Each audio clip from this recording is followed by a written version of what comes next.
आज्ञा से दिन जिते तक्षक नाग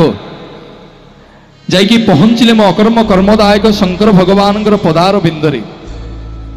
शंकर भगवान को कहले प्रभु सर्प कूल कलु जात स्वभाव छाड़ी केमंत मो मुखरे आपण विष देइछंती बोली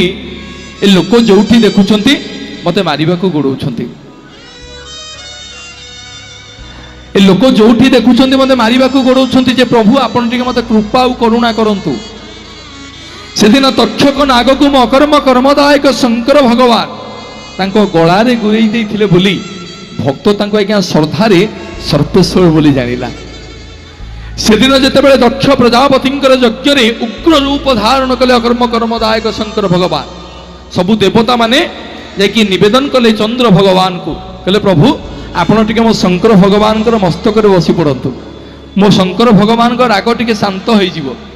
सेदिन आसिक चंद्रमा महाप्रभुंकर अर्धचंद्र भागरे बसी बोली ए भक्त तांको श्रद्धार आज्ञा चंद्रशेखर बोली जानिला सेदिन जेतेबेले हलाहल विषको अकर्म कर्मदायक शंकर भगवान पान कले अकर्म कर्मदायक शंकर भगवान जिते पान कले कंठदेश आज्ञा नील पड़गला भक्त तांको श्रद्धार नीलकंठेश्वर बोली जानिला सेदिन जितेबेले गोटे चोरटी आज्ञा चोरी करदे आसिकी लुचिगला प्रभुंकर मंदिर रे कला बलद को से धड़ा करथिले बोली भक्त तांको श्रद्धारे कौशर बोली डाकिला धबलेश्वर बोली डाकिला सी होचंती कथा कुह ठाकुर